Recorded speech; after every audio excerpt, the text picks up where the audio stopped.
कि हमने मित्रों, और दोनों के दोनों टॉपिक आपके राजस्थान पुलिस में है।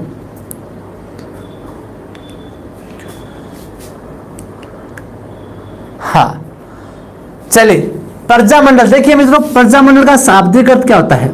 जनता का संगठन। किसका? जनता का संगठन, अर्थात जनता के द्वारा चलाया गया जो आंदोलन, जनता के द्वारा बनाया गया संगठन, वो कहलाता है प्रजामंडल। ठीक है, अब बात करें प्रजामंडल आंदोलनों की, भाई जरूरत क्यों पड़ गई? प्रजामंडल आंदोलन है वो क्यों है? हाँ, तो प्रजामंडल आंदोलन है, इसके रीजन क्या थे, क्या कारण थे कि प्रजामंडल आंदोलन करने की जरूरत पड़ गई थी? तो देखिए मित्रों, उस समय आपको भी पता है, ब्रिटिश भारत सरकार का एक निरंकुश शासन था।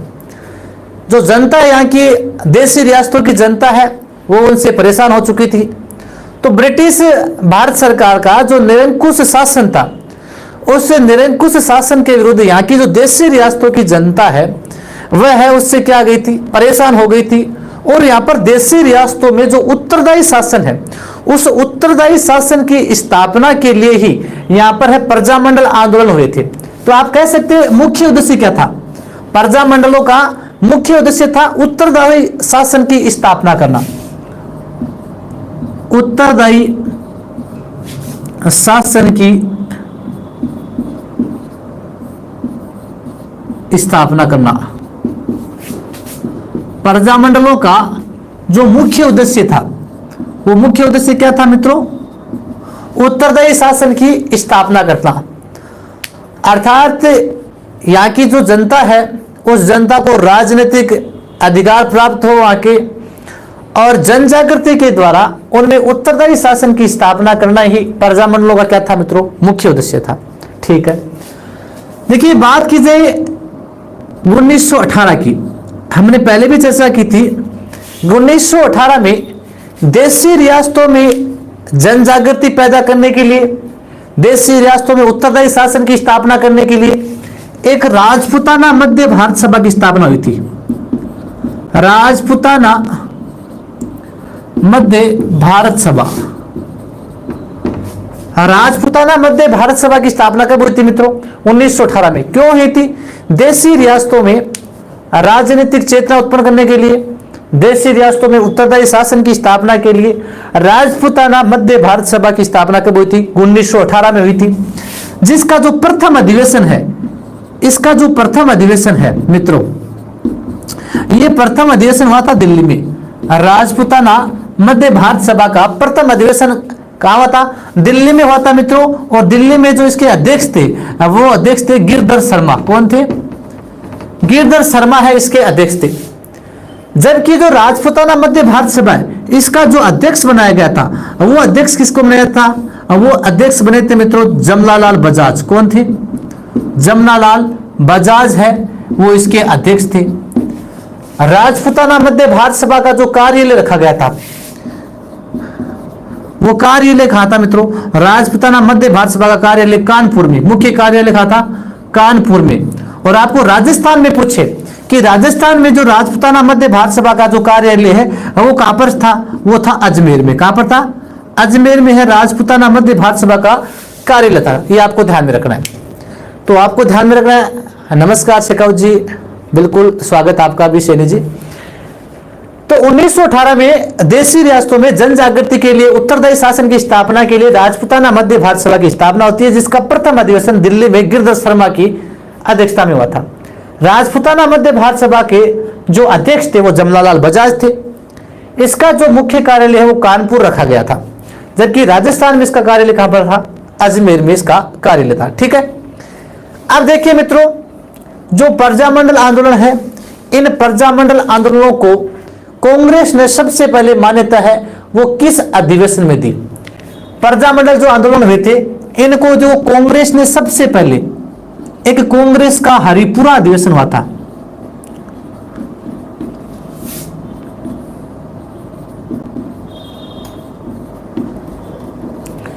मित्रों, कांग्रेस का जो हरिपुरा अधिवेशन है, ये कांग्रेस का हरिपुरा अधिवेशन कब हुआ था? 1938 में। कांग्रेस का हरिपुरा अधिवेशन, कांग्रेस का हरिपुरा अधिवेशन कब हुआ था? 1938 में हुआ था मित्रों। जिसके अध्यक्ष कौन थे? कांग्रेस के हरिपुरा अधिवेशन के अध्यक्ष कौन थे मित्रों? तो अध्यक्ष थे सुभाष चंद्र बोस। कौन थे? सुभाष चंद्र बोस।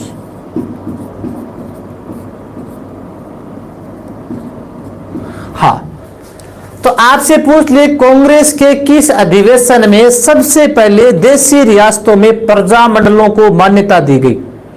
कांग्रेस के किस अधिवेशन में, कांग्रेस के किस अधिवेशन में सबसे पहले, कांग्रेस के किस अधिवेशन में सबसे पहले है देशी रियासतों में है वो प्रजा मंडल है, उनको क्या दी गई थी? मान्यता दी गई थी। और वो सबसे पहला अधिवेशन कौन सा था मित्रों?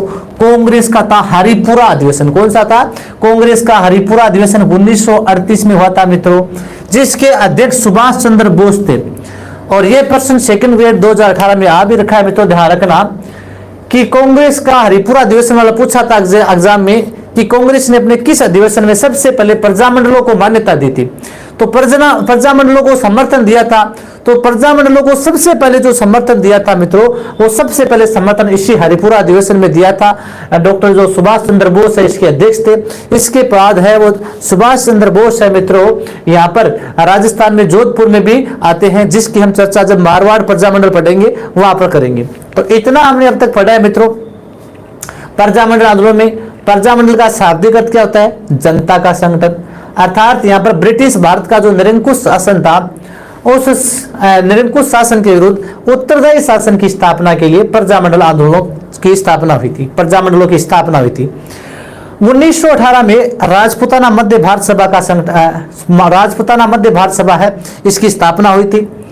और इसकी स्थापना का मुख्य रीजन यही था, देशी रियासतों में जन जागृति लाना, उत्तरदायी शासन की स्थापना करना, जिसका प्रथम अधिवेशन दिल्ली में गिरधर शर्मा की अध्यक्षता में हुआ था। और राजपूताना मध्य भारत सभा का जो अध्यक्ष है मित्रों, वो जमनालाल बजाज को बनाया गया था। इसका कार्यालय मुख्य कानपुर रखा गया था, राजस्थान में इसका कार्यालय अजमेर था। ठीक है।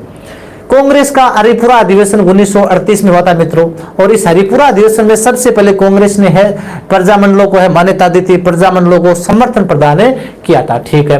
और कांग्रेस के हरिपुरा अधिवेशन का जो अध्यक्ष था वो सुभाष चंद्र बोस था। इसके बाद में वो सुभाष चंद्र बोस है वो राजस्थान में भी आकर गए थे, जोधपुर में आए थे, जोधपुर की यात्रा की थी। जोधपुर में जो मारवाड़ लोक परिषद है, वो मारवाड़ लोक परिषद है, इन्हीं की सहमति से बाद में है मारवाड़ लोक परिषद का गठन हुआ था। तो इतना हो गया, तो आगे बढ़े। कमेंट्स मैं नहीं देख पा रहा हूं आपके, खेद है। हाँ, थोड़ी देर बाद में मैं आपके रिप्लाई करूंगा, तो एक बार आप पढ़िए।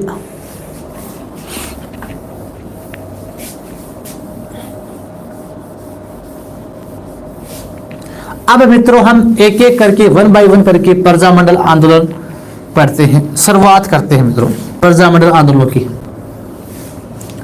चलिए शुरुआत कर देते हैं। सबसे पहले राजस्थान का जो प्रथम प्रजामंडल आंदोलन था, जयपुर प्रजामंडल आंदोलन।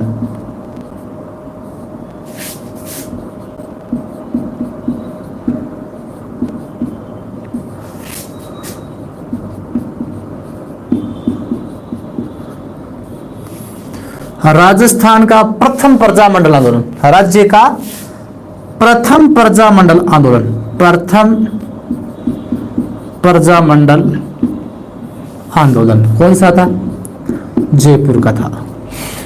जयपुर प्रजामंडल आंदोलन पढ़ रहे हैं मित्रों हम। सबसे पहले ध्यान रखना ये प्रथम प्रजामंडल आंदोलन था।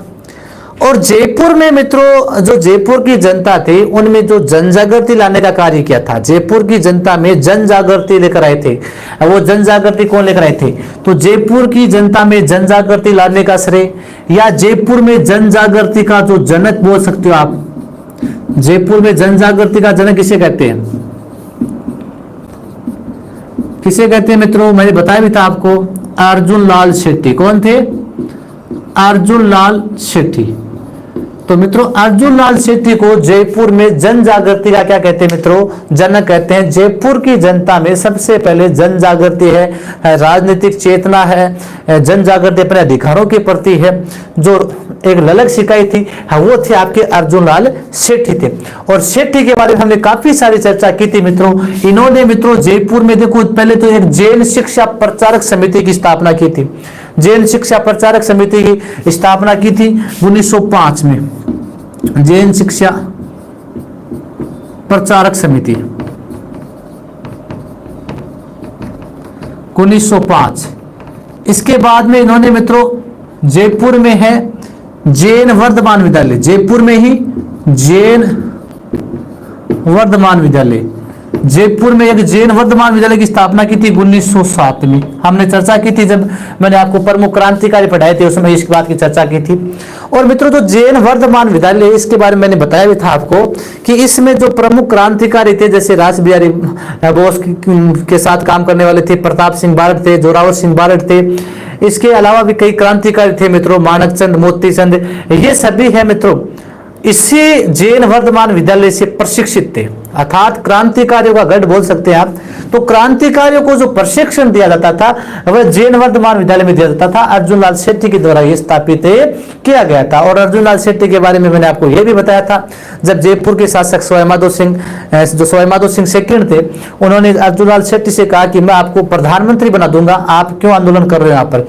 तो इन्होंने उन्हें वापस जवाब दिया था। अर्जुन लाल सेठी ने कहा था कि यदि अर्जुन लाल राज्य की नौकरी करेगा, यदि अर्जुन लाल राज्य की नौकरी करेगा तो भारत माता को है वो दासता से मुक्त कौन करवाएगा, भारत माता को गुलामी से मुक्त कौन करवाएगा। तो ये अर्जुन लाल सेठी ने कहा था। इनके बारे में हमने वहां पर पढ़ा था। ठीक है, अब बात करते हैं आगे। देखिए मित्रों 1927 में जयपुर में चरखा संघ की स्थापना होती है। किसकी स्थापना होती है?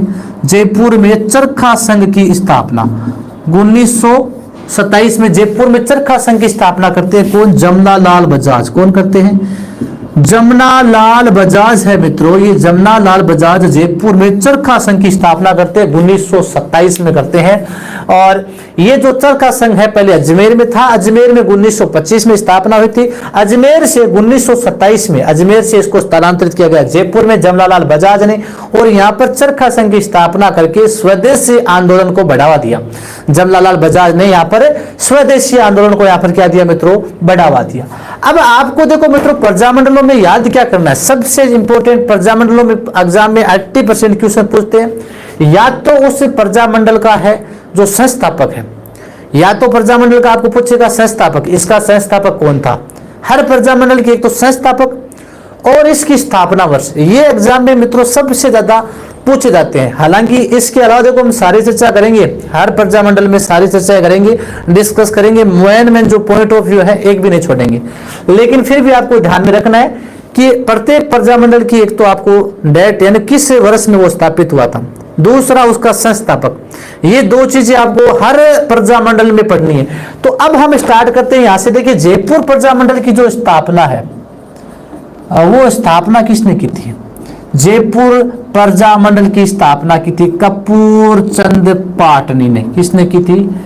कपूर चंद पाटनी ने जयपुर प्रजामंडल की स्थापना की थी। कब की थी? 1931 में।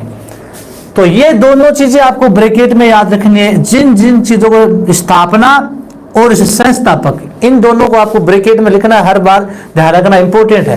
तो जयपुर प्रजामंडल की स्थापना है मित्रों 1931 में। किसने की थी मित्रों? कपूर चंद पाटनी ने की थी सबसे पहले।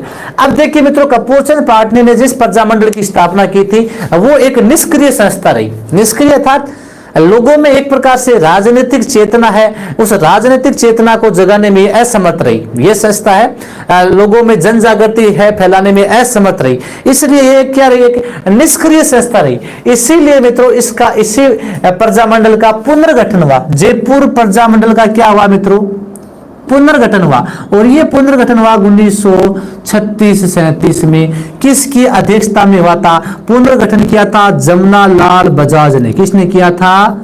जयपुर प्रजामंडल का पुनर्गठन किसने किया था मित्रों? जमना लाल बजाज ने किया था। किसने किया था? जमना लाल बजाज ने जयपुर प्रजामंडल का किया था पुनर्गठन। ये आपको इसमें ध्यान रखना है। ठीक है, इसके पश्चात देखिए मित्रों जमनालाल बजाज ने इसका पुनर्गठन किया, तो इस समय इसका अध्यक्ष किसे बनाया? अध्यक्ष किसे बनाया? तो अध्यक्ष बनाया गया चिरंजी लाल मिश्र को। चिरंजी लाल मिश्र, चिरंजी लाल मिश्र को क्या बनाया गया था मित्रों? इसका अध्यक्ष बनाया गया था। तो पुनर्गठन हुआ था 1936-37 में, जमनालाल बजाज ने इसका पुनर्गठन किया था। और अध्यक्ष कौन बना मित्रों? अब की बार जो अध्यक्ष बनता है वो अध्यक्ष बनता है चिरंजी लाल मिश्र है, वो इस प्रजामंडल के क्या बनते हैं? अध्यक्ष बनते हैं। इसके पश्चात इसी जमनालाल बजाज की अध्यक्ष में, इसी जमनालाल बजाज की अध्यक्षता में है इसी जयपुर प्रजामंडल का जो प्रथम अधिवेशन है, ये प्रथम अधिवेशन मित्रों जयपुर में होता है आपका 1938 में। जमनालाल बजाज की अध्यक्षता में ही यहाँ पर जयपुर प्रजामंडल का जो प्रथम अधिवेशन है, यह अधिवेशन जयपुर में होता है। और इस अधिवेशन में जमनालाल बजाज ने ही मित्रों सबसे पहले उत्तरदायी शासन की मांग की। उत्तरदायी शासन की मांग की। तो सबसे पहले उत्तरदायी शासन की मांग है वो किसने की थी? सबसे पहले उत्तरदायी शासन की मांग है मित्रों जमनालाल बजाज ने की थी। किसने की थी? जमनालाल बजाज ने सबसे पहले उत्तरदायी शासन की क्या की थी? मांग की थी। आपको ध्यान में रखना है, ठीक है। एक बार इतना देखिए, इसके बाद वापस आगे बढ़ते हैं। हम जयपुर प्रजामंडल आंदोलन पढ़ रहे हैं मित्रों। प्रथम प्रजामंडल आंदोलन था ये। जन जागृति का जो जनक है यहाँ पर जयपुर की जनता में जिसने जन जागृति फैलाई थी वो था अर्जुन लाल शेट्टी। और इसने जैन शिक्षा प्रचारक समिति की स्थापना की थी 1905 में। उसके बाद जैन वर्धमान विद्यालय की स्थापना की 1907 में। और ये जैन वर्धमान विद्यालय है मित्रों, यहाँ पर है जयपुर में एक क्रांतिकारियों का प्रमुख प्रशिक्षण केंद्र था, ठीक है। इसके पश्चात देखिए मित्रों हमने पढ़ा था कि 1927 में यहाँ पर है जयपुर में चरखा संघ की स्थापना करते हैं जमनालाल बजाज। और यहाँ पर स्वदेशी वस्तुओं का जो निर्माण को बढ़ावा दिया जाता है, स्वदेशी आंदोलन को यहाँ पर क्या दिया जाता है? बढ़ावा दिया जाता है, ठीक है। अब देखिए मित्रों जयपुर प्रजामंडल की जो स्थापना है, ये स्थापना कब हुई थी? 1931 में हुई थी। इसका जो स्थापना की थी वो किसने की थी? कपूर चंद पाटनी ने। तो ये आपको ब्रैकेट में करना है। पुनर्गठन कब हुआ था जयपुर प्रजामंडल का? क्योंकि जो स्थापना कपूर चंद पाटनी ने की थी वह एक निष्क्रिय संस्था रही, यहाँ पर जन जागृति फैलाने में असमर्थ रही। तो पुनर्गठन हुआ 1936-37 में। जमनालाल बजाज ने इसका पुनर्गठन किया और इसके अध्यक्ष चिरंजी लाल मिश्र रहे थे। जमनालाल के बजाज की अध्यक्षता में है प्रथम अधिवेशन 1938 में जयपुर में हुआ, जिसमें उत्तरदायी शासन की मांग रखी गई। इतना क्लियर हो गया तो आगे बढ़े। आज देखिए मैं आपके कमेंट्स नहीं देख पाऊंगा मित्रों, ट्राई करता हूं, मैं फोन में चलाने की ट्राई करता हूं। देखिए आप लीजिए स्क्रीनशॉट।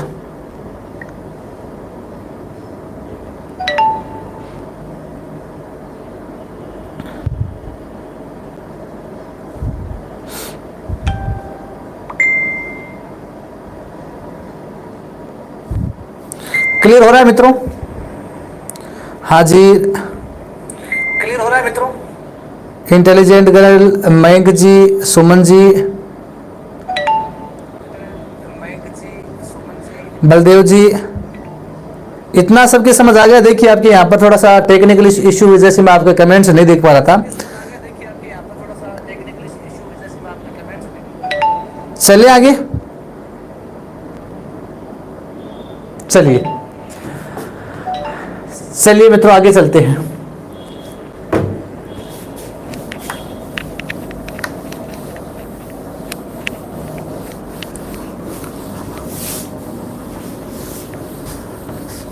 हम पहुंच चुके हैं 1938 तक।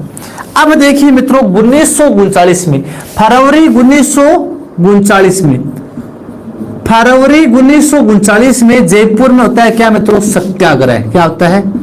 सत्याग्रह होता है। जयपुर में है, सरकार के विरुद्ध है, रियासत के विरुद्ध क्या कहता है मित्रों? सत्याग्रह किया जाता है। फरवरी 1939 में जयपुर में क्या होता है मित्रों? सत्याग्रह होता है। और इस सत्याग्रह में देखिए मित्रों जो जयपुर के तो थे ही थे यहाँ पर किसान, इसके अलावा देखिए मित्रों जो हीरालाल शास्त्री थे, हीरालाल जी जो शास्त्री थे, ये हीरालाल शास्त्री ने मित्रों जो शेखावाटी के जो किसान थे, उन शेखावाटी के किसानों को भी जयपुर प्रजामंडल में भाग लेने के लिए जोड़ लिया। तो शेखावाटी के जो किसान थे मित्रों, वो शेखावाटी के किसान भी हमने पहले पढ़ा था। आज सीकर का जो किसान आंदोलन था उसमें बताया भी था मैंने आपको। 1938 में प्रजामंडल की स्थापना के बाद में सीकर के जो किसान है वो जयपुर प्रजामंडल में भाग लेने के लिए चले गए थे। तो यहाँ पर हीरालाल शास्त्री के नेतृत्व में यहाँ पर जो शेखावाटी के किसान थे वो भी मित्रों इस सत्याग्रह में क्या लेते हैं, यहाँ पर भाग लेते हैं। और मित्रों यहाँ पर एक ताड़केश्वर शर्मा की पत्नी थी शेखावाटी का जो झुंझुनू है, झुंझुनू में ताड़केश्वर शर्मा की पत्नी थी दुर्गावती शर्मा। कौन थी? दुर्गावती शर्मा। इस दुर्गावती शर्मा ने यहाँ पर महिलाओं का नेतृत्व किया। तो जयपुर प्रजामंडल में महिलाओं का नेतृत्व, जयपुर प्रजामंडल में आपसे पूछ ले कि महिलाओं का नेतृत्व किसने किया था, तो महिलाओं का नेतृत्व मित्रों इसी दुर्गावती शर्मा ने, जो ताड़केश्वर शर्मा की पत्नी थी झुंझुनू की, इसने यहाँ पर महिलाओं का नेतृत्व किया था। और मित्रों यहाँ पर जो सत्याग्रह किया गया था, तो यहाँ पर लगभग 600 लोगों ने क्या दी थी, लगभग 600 लोगों ने यहाँ पर इसमें गिरफ्तारियां दी थी, अपनी गिरफ्तारियां दी थी। तो जब ये सत्याग्रह चल रहा था मित्रों, तो जब गांधी जी को पता चलता है, तो गांधी जी ने के कहने पर, फिर मित्रों गांधी जी के कहने पर है इस सत्याग्रह को क्या किया गया था, सत्याग्रह को है वह समाप्त किया गया था।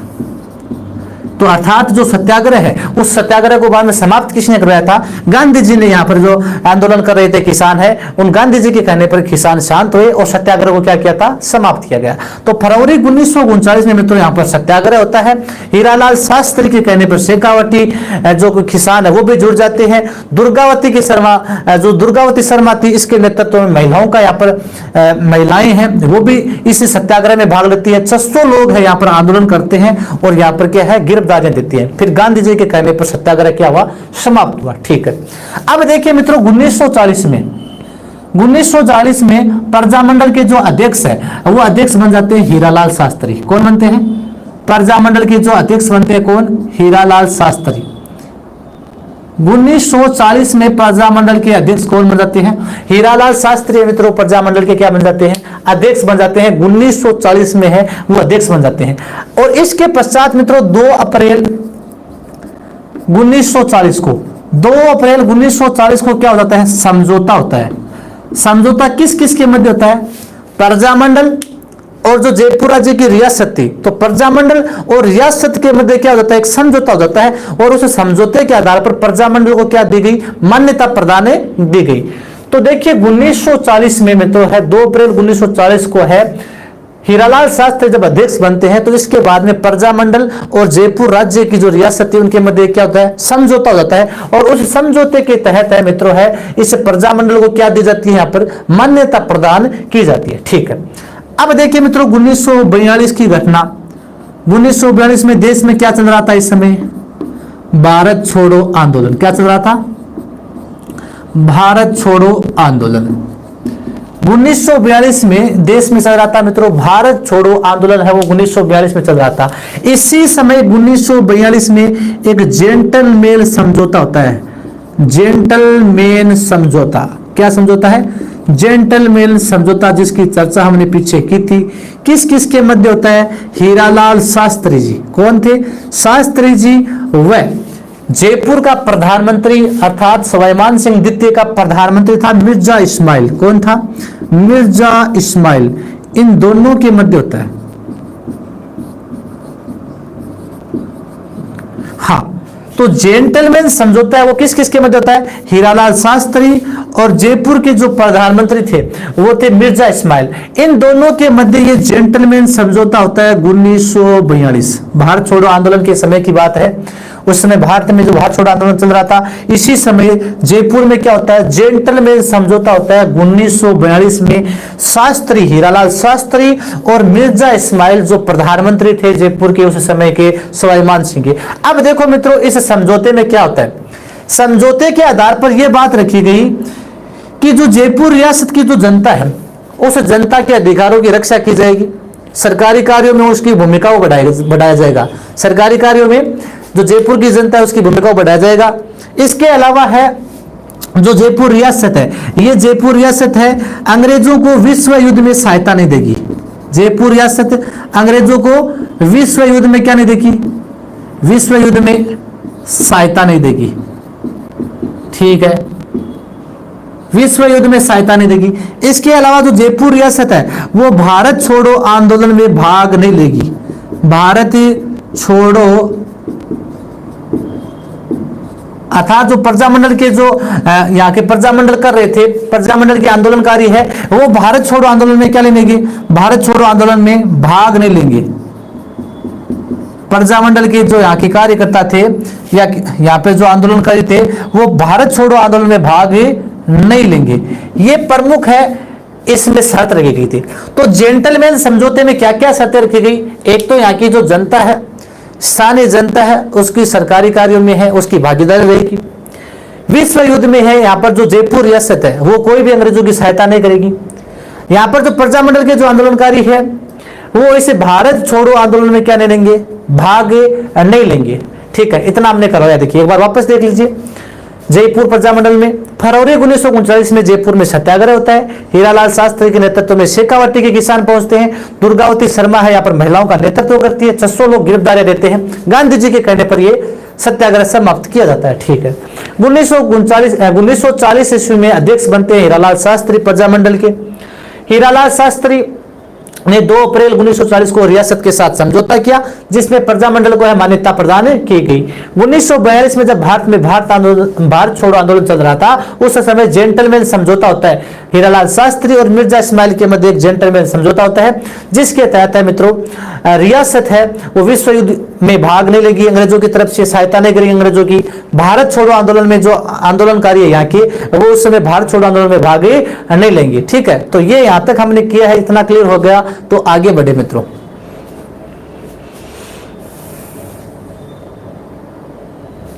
चले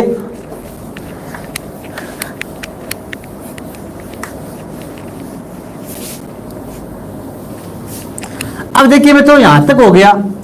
अब देखो मित्रों जो प्रजामंडल के जो कार्यकर्ता थे, प्रजामंडल के जो कार्यकर्ता थे, इन्हीं प्रजामंडल के कुछ कार्यकर्ता ऐसे थे जो भारत छोड़ो आंदोलन में भाग लेना चाहते थे।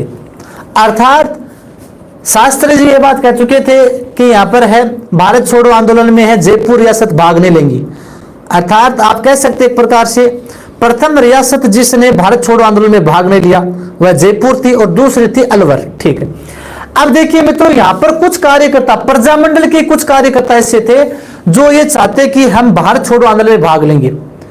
तो उन्होंने प्रजामंडल से क्या कर दिया, विरोध कर दिया कि हम तो है भारत छोड़ो आंदोलन में भाग लेंगे, चाहे आप लो चाहे ना लो। अर्थात प्रजामंडल आंदोलन प्रजामंडल के जो कार्यकर्ता थे वो 2 भागों में बंट गए। अब यहां पर वो कार्यकर्ता कौन थे, बाबा हरिश्चंद्र। कौन थे, बाबा हरिश्चंद्र। और एक थे मित्रों रामचरण जी। कौन थे, रामचरण। बाबा हरिश्चंद्र और रामचरण ये प्रजामंडल के कार्यकर्ता थे। इन्होंने कहा कि हम तो क्या है भारत छोड़ो आंदोलन में भाग लेंगे। तो इन दोनों ने एक अलग मोर्चा बना लिया। अलग मोर्चे का नाम था आजाद मोर्चा। कौन सा बनाया, प्रजामंडल से अलग होकर एक अलग मोर्चा बना दिया और मोर्चे का नाम क्या रख दिया इन्होंने, आजाद मोर्चा नाम रख दिया। कब बनाया, ये भी 1942 में बना था भाई, भारत छोड़ो आंदोलन के समय। और ये आजाद मोर्चा नहीं, और इससे आजाद मोर्चा ने मित्रों भारत छोड़ो आंदोलन में भाग लिया। तो अच्छा क्वेश्चन है भाई, भारत छोड़ो आंदोलन में जयपुर की तरफ से किस मोर्चे ने भाग लिया, ये इंपॉर्टेंट ध्यान रखना। भारत छोड़ो आंदोलन में जयपुर रियासत ने भाग नहीं लिया था। प्रजामंडल के ही बाबा हरिश्चंद्र और रामचरण अलग हो गए। इन्होंने आजाद मोर्चे का गठन किया और इनके नेतृत्व में जो है आंदोलनकारी थे उन्होंने भारत छोड़ो आंदोलन में भाग लिया था। ठीक है मित्रों, ये आपको ध्यान में रखना है। ठीक है, अब देखिए मित्रों 1945 में, अब भाई प्रजामंडल के सदस्य अलग अलग हो गए थे, आधे इधर हो गए आधे इधर हो गए। तो 1945 में पंडित नेहरू ने, किसने, पंडित नेहरू ने प्रजामंडल के जो कार्यकर्ता थे उनमें क्या करवाया, समझौता करवाया। अर्थात शास्त्री जी प्रजामंडल से जुड़े थे, इधर ये दोनों भी प्रजामंडल के थे लेकिन आजाद मोर्चा का गठन कर लिया। तो पंडित नेहरू ने प्रजामंडल के सदस्यों में क्या करवाई, वापस संधि करवाई। और 1945 में ये जो आजाद मोर्चा है, ये आजाद मोर्चा वापस किस में मिल गया, प्रजामंडल में जुड़ गया। किस में जुड़ गया, प्रजामंडल में वापस शामिल हो गया 1945 में। 1945 में जो आजाद मोर्चा अलग हो गया था 1942 में, वो पंडित नेहरू के कहने पर 1945 में किस में शामिल हो गया? प्रजामंडल में शामिल हो गया और इसका नाम रख दिया जयपुर कांग्रेस मंडल। नया नाम रख दिया इसका जयपुर कांग्रेस मंडल। ये आपको ध्यान में रखना है। अर्थात जो आजाद मोर्चा प्रजामंडल से अलग हुआ था, वही आजाद मोर्चा 1945 में पंडित नेहरू के प्रयासों से वापस प्रजामंडल में शामिल होता है और वापस शामिल होने के बाद में इन दोनों का सम्मिलित नाम क्या रख दिया? जयपुर कांग्रेस मंडल है, इसका नाम रख दिया। क्लियर? अब देखिए मित्रों, इसके पश्चात है 1947 में, यहां के राजा कौन थे? मान सिंह सेकंड। मान सिंह सेकंड, इस मान सिंह सेकंड ने जो प्रजामंडल के जो सदस्य थे उनको अपने मंत्रिमंडल में शामिल करवाया। मंत्रिमंडल में क्या करवाया? इसने शामिल करवाया। तो यहाँ के राजा मान सिंह ने प्रजामंडल के जो सदस्य थे, प्रजामंडल के जो सदस्य थे जो आंदोलन कर रहे थे, यहाँ पर सत्याग्रह कर रहे थे, उन्हीं प्रजामंडल के सदस्यों को है अपने मंत्रिमंडल में शामिल करवाया और यहाँ पर जो आंदोलन कर रहे थे उस आंदोलन को यहाँ पर शांत किया। इसके पश्चात जो हीरालाल शास्त्री मुख्यमंत्री बने थे भारत की स्वतंत्रता के पश्चात, जब हीरालाल शास्त्री मित्रों मुख्यमंत्री बने थे तो हीरालाल शास्त्री के समय है यहाँ पर है उत्तरदायी शासन की क्या हो गई? स्थापना हो गई। उत्तरदायी शासन की क्या हो गई? स्थापना, और प्रजामंडल यहीं पर समाप्त हो गया आंदोलन।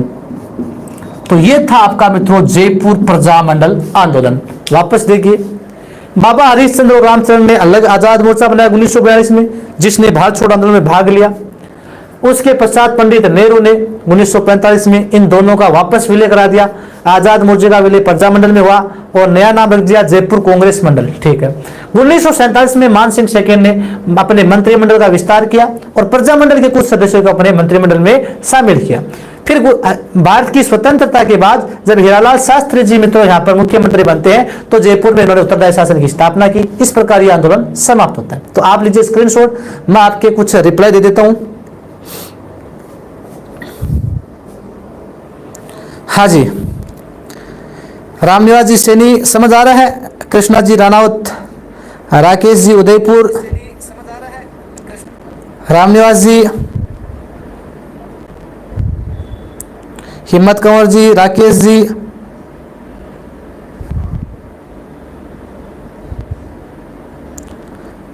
प्रवीण जी,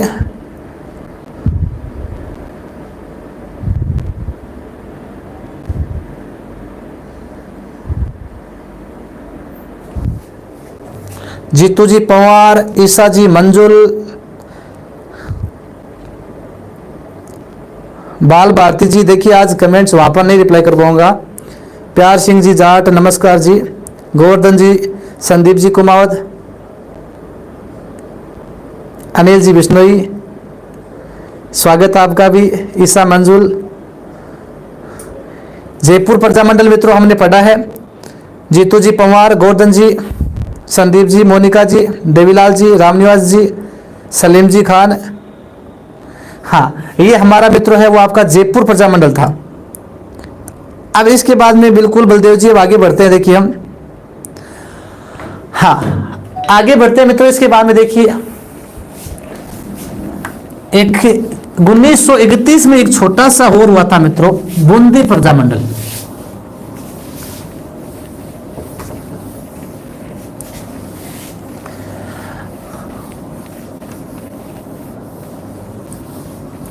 छोटा सा एक और पढ़ते हैं, बूंदी प्रजामंडल।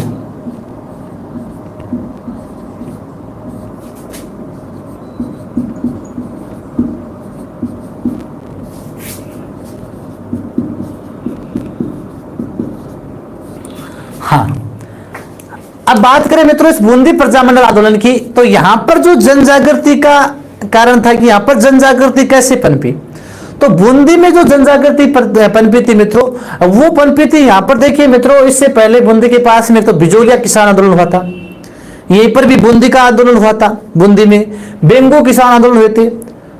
उन किसान आंदोलनों के दौरान ही मित्रों यहाँ पर बूंदी में प्रजामंडल आंदोलन क्या होती है, शुरुआत हो सकती है। देखिए बिजोलिया चल रहा था, लंबा चला था 1941 तक, और बूंदी का जो प्रजामंडल आंदोलन है इसकी स्थापना 1931 में होती है। और उसी समय हमने पढ़े थे कि बेंगू वाला हुआ था 1922-23 में, उसी समय है बूंदी वाला हुआ था। तो यानी जो किसान आंदोलन हुए थे उन्हीं से यहाँ पर क्या होती, जन जागृति का है, जनता में एक प्रकार की जन जागृति पनपी थी। और यहीं पर मित्रों जो एक हाड़ौती सेवा संघ है, ये हाड़ौती सेवा संघ भी यहाँ पर है, जन जागृति का कार्य कर रहा था। और हाड़ौती सेवा संघ है, इसको स्थापित किसने किया था? नैनोराम शर्मा ने। किसने किया था? नैनोराम शर्मा ने। हाड़ौती सेवा संघ, हाड़ौती सेवा संघ है, इसकी स्थापना नैनोराम, जो पंडित नैनोराम जी शर्मा थे, नैनोराम जी शर्मा ने हाड़ौती सेवा संघ की स्थापना की थी। तो इस प्रकार यहाँ पर इनके द्वारा स्थापित जो हाड़ौती सेवा संघ था, यह भी लोगों में जन जागृति का कार्य कर रहा था। अब जो बूंदी के महाराव थे ईश्वर सिंह, कौन थे? ईश्वर सिंह, इस समय बूंदी के राजा ईश्वर सिंह। तो बूंदी महाराव ईश्वर सिंह ने क्या किया, यहाँ पर जो नैनोराम शर्मा का जो हाड़ौती सेवा संघ है, इस हाड़ौती सेवा संघ पर क्या लगा दी, एक प्रकार से रोक लगा दी, इसे अवैध घोषित कर दिया। क्या कर दिया? अवैध घोषित कर दिया और कहा कि अब आप है लोगों में जन जागृति यहाँ पर नहीं फैला सकते। तो ईश्वर सिंह के द्वारा मित्रों जो हाड़ौती सेवा संघ है, इस हाड़ौती सेवा संघ को क्या कर दिया गया, यहाँ पर अवैध घोषित कर दिया गया। इसके अलावा यहाँ पर जो समाचार पत्र प्रकाशित होते थे, जैसे परमवीर है, प्रताप है, राजस्थान समाचार है, नव भारत है, इस प्रकार के कुछ समाचार पत्र जो बूंदी में प्रकाशित हो रहे थे, यहाँ पर किसानों की समस्याओं को उठा रहे थे, प्रकाशित कर रहे थे, उन समाचार पत्रों पर भी यहाँ पर क्या लगा दी मित्रों, रोक लगवा दी। किसने? ईश्वर सिंह ने। तो इस प्रकार हाड़ौती सेवा संघ पर रोक लगा दी, इसे अवैध घोषित कर दिया। और यहाँ के जो समाचार पत्र थे, जो परमवीर, प्रताप, नव भारत, राजस्थान, इस प्रकार के उन समाचार पत्रों पर भी क्या लगा दी, रोक, ताकि यहाँ के जो किसानों की समस्याएं हैं वो है बाहर न जा सके, राज्य से बाहर न जा सके, राज्य के जो बाहर के क्रांतिकारी है वो यहाँ पर आंदोलन न कर दे। ठीक है, इतना क्लियर। अब देखिए मित्रों, बात करते हैं बूंदी प्रजामंडल की जो स्थापना है। अब देखो मित्रों, जो मैं स्थापना लिखाता हूं ना, उस स्थापना वर्ष का ध्यान रखना है और उसका संस्थापक। तो इसकी स्थापना भी 1931, बूंदी प्रजामंडल की स्थापना कब हुई? 1931 में। किसने की स्थापना? कांतिलाल चौथा ने। किसने की थी? कांतिलाल चौथा ने। तो हमने अब तक मित्रों 2 प्रजामंडल पढ़ लिए हैं, दोनों प्रजामंडलों के संस्थापक और स्थापना वर्ष। तो स्थापना वर्ष जयपुर का भी आपको 1931 ही था, उसमें कपूरचंद पाटनेतार, यहाँ पर क्या है, कांतिलाल चौथानी, ये आपको ध्यान में रखना है। तो कांतिलाल चौथानी ने मित्रों 1931 में बूंदी प्रजामंडल की क्या की थी? स्थापना की थी। ठीक है, और इसका जो अध्यक्ष है, बूंदी प्रजामंडल का जो अध्यक्ष है, वो अध्यक्ष बनाया गया था ऋषिदत्त मेहता को। किससे बनाया गया था? ऋषिदत्त मेहता को बूंदी प्रजामंडल का जो अध्यक्ष बनाया गया था, वो अध्यक्ष इससे बनाया गया था मित्रों, बूंदी प्रजामंडल का अध्यक्ष ऋषिदत्त मेहता को बनाया गया था। और इससे मित्रों ऋषिदत्त मेहता ने बूंदी में उत्तरदायी शासन की मांग की। बूंदी में उत्तरदायी शासन की मांग की। बूंदी में उत्तरदायी शासन की मांग किसने की थी? ऋषिदत्त मेहता ने बूंदी में उत्तरदायी शासन की मांग की, जो है मित्रों बूंदी प्रजामंडल के क्या थे? अध्यक्ष थे। स्थापना कांतिलाल चौथानी, और जबकि अध्यक्ष थे ऋषिदत्त मेहता। ठीक है, अब देखिए मित्रों, जो बूंदी प्रजामंडल है, इसको लोकप्रिय बनाने के लिए कुछ व्यक्तियों के नाम आते हैं कि किन किन व्यक्तियों ने बूंदी प्रजामंडल को लोकप्रिय बनाया। तो लोकप्रिय बनाने का श्रेय, अर्थात जिन लोगों ने यहां पर है लोगों के मध्य है जन जागृति फैलाई, चेतना का प्रसार किया, राजनीतिक चेतना का प्रसार किया, वो लोग कौन कौन थे? तो यहाँ पर जो बूंदी में जो लोग थे वो थे, देखो, ऋषिदत्त मेहता। कौन थे? ऋषिदत्त मेहता। यहाँ पर थे हरिमोहन माथुर। कौन थे? यहाँ पर थे हरिमोहन माथुर। यहां पर ही थे मित्रों हरिमोहन माथुर के अलावा ब्रज सुंदर। कौन थे? ब्रज सुंदर। यहां पर ही कौन थे मित्रों? ब्रज सुंदर के अलावा पूर्णम चंद। कौन थे? पूर्णम चंद। कौन थे? पूर्णम चंद। यहां पर ही कौन थे? गोपाल जोशी। कौन थे? गोपाल जोशी थे मित्रों। तो यहां पर ही कौन थे? नित्यानंद नागर। कौन थे? नित्यानंद नागर। हाँ, तो ये इस प्रकार कुछ लोग थे जिन्होंने इस बूंदी प्रजामंडल आंदोलन को क्या बनाया था? लोकप्रिय बनाया था। जैसे ऋषिदत्त मेहता, हरिमोहन माथुर था, इसके अलावा ब्रज सुंदर था, पूर्णम चंद था, गोपाल जोशी था, नित्यानंद नागर था। ठीक है, इस प्रकार कुछ और भी मिल सकते हैं आपको, 2-4 नाम और भी मिल सकते हैं। ठीक है मित्रों, तो इन लोगों के सहयोग से यहाँ पर है राजनीतिक चेतना का प्रसार किया गया था बूंदी में। ठीक है, अब देखिए मित्रों 1944 में, कब में? 1944 में बूंदी प्रजा परिषद की या बूंदी लोक परिषद की स्थापना होती है। बूंदी लोक परिषद, बूंदी प्रजा परिषद की स्थापना कब होती है? बूंदी प्रजा परिषद की स्थापना, बूंदी प्रजा परिषद की स्थापना कब होती है? 1944 में। कब होती है? 1944 में होती है मित्रों। और बूंदी प्रजा परिषद की स्थापना का जो अध्यक्ष है वो अध्यक्ष अब की बार कोई और ही होगा, ये नहीं है ध्यान रखना। अब की बार अध्यक्ष है हरिमोहन माथुर। कौन है? हरिमोहन माथुर।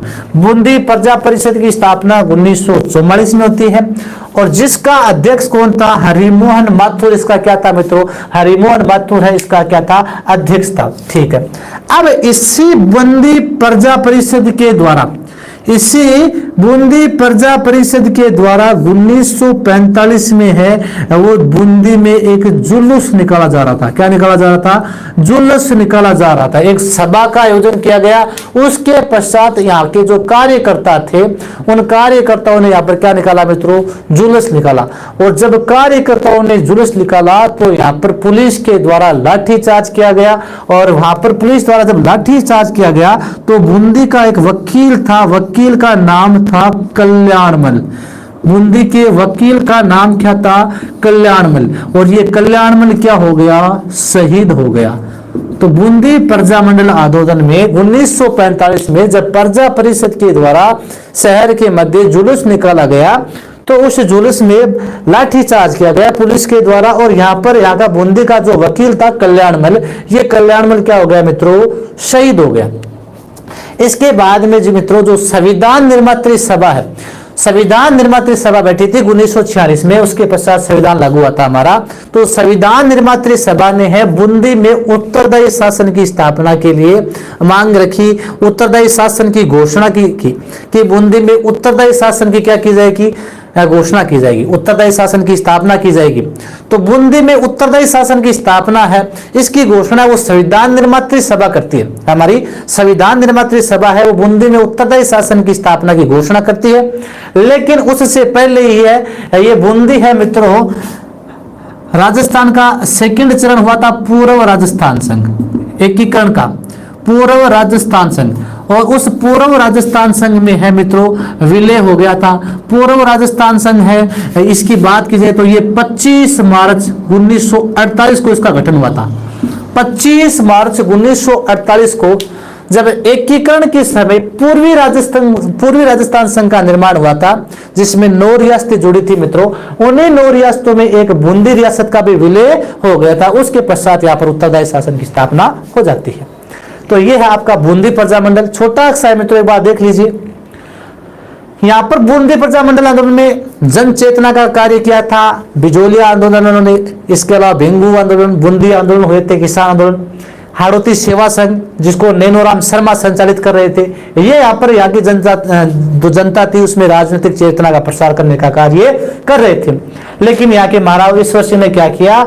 इस हाड़ौती सेवा संघ को अवैध घोषित कर दिया।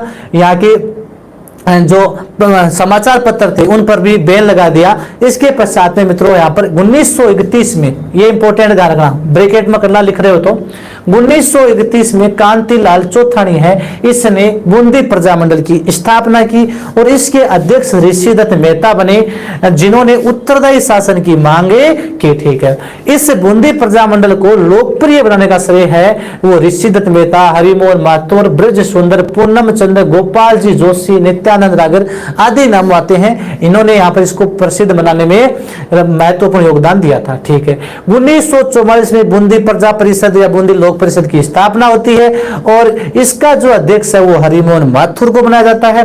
और इसी बूंदी प्रजा परिषद के तत्वाधान में 1945 में बूंदी में एक जुलूस निकाला जा रहा था, जहां पर पुलिस द्वारा लाठीचार्ज करने पर बूंदी के वकील कल्याण मल की क्या हो गई, मृत्यु हो गई, वो शहीद हो गए। इसके पश्चात भारतीय संविधान निर्मात्री सभा ने बूंदी में उत्तरदायी शासन की घोषणा की, लेकिन उससे पहले ही 25 मार्च 1948 को जब राजस्थान का एकीकरण हो रहा था तो पूर्व राजस्थान संघ में इसका विलय हो जाता है बूंदी का, और उसके पश्चात यहाँ पर उत्तरदायी शासन की स्थापना हो जाती है। तो ये मित्रों आपको ध्यान में रखना है, ये हो गया बूंदी प्रजामंडल। तो आज हमने देखिए टाइम वैसे 8 मिनट है, 8 मिनट में अगला तो नहीं हो पाएगा क्योंकि अगला आपका मारवाड़ करूंगा मैं, थोड़ा सा बड़ा है, इसलिए मैं